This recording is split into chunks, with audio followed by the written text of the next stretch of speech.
വിവരമില്ലാത്തവനാണ് ഇവൻ മഞ്ജുഷ ഇവന് beauty. Doctor B Jayaraj അല്ല, ചുമ്മാതല്ല ഇയാളെങ്ങനെ ആയി പോയത്. വിരട്ടലൊന്നും നടക്കില്ല പൊന്നു ജയരാജ, ഇത് പാർട്ടി ക്ലാസ് അല്ല.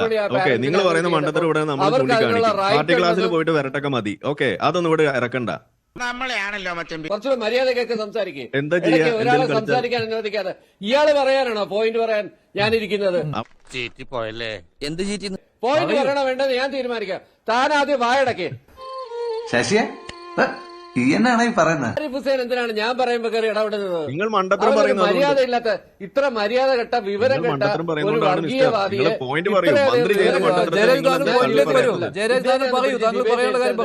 മഞ്ജുഷേ പോയിന്റ് പറയണോ വേണ്ടെന്ന് ഞാൻ തീരുമാനിക്കാം. താൻ ആദ്യം വായടക്കേ. ആവേശം കൊണ്ട് ഓരോന്ന് വിളിച്ചു പറഞ്ഞ് തടിയേടാക്കണ്ട, പണിയെടുക്കാതെ ജീവിക്കാൻ നോക്ക്. താൻ ആദ്യം കളിക്കുന്നത്. കുറച്ചുകൂടെ മര്യാദക്കൊക്കെ സംസാരിക്കും. ഒരാളെ സംസാരിക്കാൻ അനുവദിക്കാതെ ഇയാള് പറയാനാണോ പോയിന്റ് പറയാൻ ഞാനിരിക്കുന്നത്? ചോദിക്കുന്ന ഉത്തരങ്ങൾക്ക് ഞാൻ പറയും. താങ്കൾ മിണ്ടായിരിക്കട്ടെ. ആദ്യമേ എനിക്ക് സംസാരിക്കാൻ അവസരം നടക്കില്ല പൊന്നു ജയരാജ, ഇത് പാർട്ടി ക്ലാസ് അല്ല. ഓക്കെ, നിങ്ങൾ പറയുന്ന മണ്ടത്തരം ഇവിടെ നമ്മൾ ചൂണ്ടിക്കാണിക്കും. പാർട്ടി ക്ലാസ്സിൽ പോയിട്ട് വിരട്ടൊക്കെ മതി. ഓക്കെ, അതൊന്നും ഇവിടെ ഇറക്കണ്ട.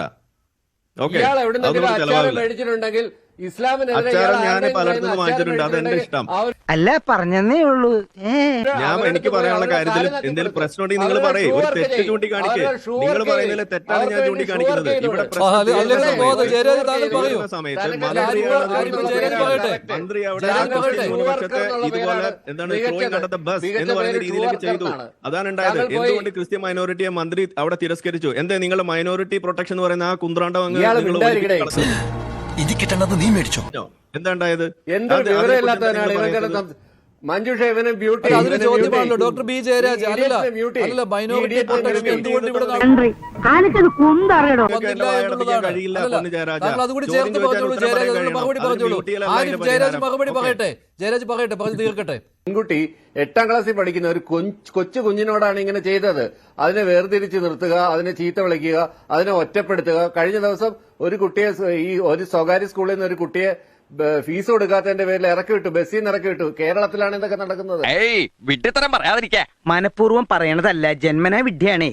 കേരളത്തിലാണ് 8ാം ക്ലാസ് പഠിക്കുന്ന ഒരു കുട്ടി അതിന് ഇഷ്ടമുള്ള വസ്ത്രം ധരിച്ച്, അതിന് ഒരു ശിരവസ്ത്രം ധരിച്ചതിന്റെ പേരിൽ അതിന് ഓസ്ട്രൈസ്, സോഷ്യൽ ഓസ്ട്രൈസിസം എന്ന് പറയും. ഊരുവിലൊക്കെ കൊടുക്കുന്ന കണക്കല്ലേ കൊടുത്തിരിക്കുന്നത്. ഇത് മര്യാദകേടല്ലേ? ഒരു വിഭാഗത്തിന്റെ സംരക്ഷിക്കുകയും മറ്റൊരു വിഭാഗത്തിന്റെ മതം സംരക്ഷിക്കാതിരിക്കുകയും ചെയ്യുന്നത് എവിടുത്തെ ന്യായമാണ്? എന്നിട്ട് അതിനെ ന്യായീകരിക്കാനും ഈ നാട്ടിൽ ആളുകൾ ഇറങ്ങി വരിക. ഇത് എങ്ങോട്ടാണ് പോകുന്നത്? എന്തിനാടോ നായരെ വെറുതെ എന്റെ ബ്ലഡ് പ്രഷർ ഇങ്ങനെ ഇത് മതസ്പർദ്ധ വർദ്ധിപ്പിക്കുകയല്ലേ ചെയ്യുന്നത്? താങ്കളുടെ അവസരത്തിൽ ഞാൻ സംസാരിച്ചില്ലല്ലോ. താങ്കൾ ഉപദ്രവിക്കാതിരിക്കൂ, ഞാൻ സംസാരിക്കട്ടെ. ആ ഒരു ജനാധിപത്യ മര്യാദയെങ്കിലും കാണിക്കൂ. താങ്കൾ വലിയ കോൺസ്റ്റിറ്റ്യൂഷണൽ റൈറ്റ് ഒക്കെ പറഞ്ഞ ആളല്ലേ. എങ്കിൽ ഞാൻ പറയാനുള്ളതൊക്കെ കേട്ടതിന് ശേഷം താങ്കളുടെ കൂട്ടത്തിൽ താങ്കൾ മറുപടി പറയുക. അതായിരിക്കും മര്യാദ. ജനാധിപത്യ മര്യാദ എന്ന് പറഞ്ഞൊരു സാധനം ഒരു സംവാദമാകുമ്പോൾ അത് മര്യാദയ്ക്ക്, ഒരു ജനാധിപത്യ മര്യാദ അനുസരിച്ച് സംസാരിക്കുന്നതായിരിക്കും നല്ലത്. കവി തല്ലുവാങ്ങിയിട്ടേ പോകുന്ന തോന്നുന്നത്. കാര്യം എന്ന് വെച്ചാൽ സിഖ് മതത്തിന്റെ കാര്യം എടുത്തു കഴിഞ്ഞാൽ അവരുടെ ടർബൻ 5 സാധനങ്ങൾ അവർക്ക് ഉപയോഗിക്കാം. എങ്കിൽ പിന്നെ താങ്കൾ അങ്ങ് സംസാരിക്കും.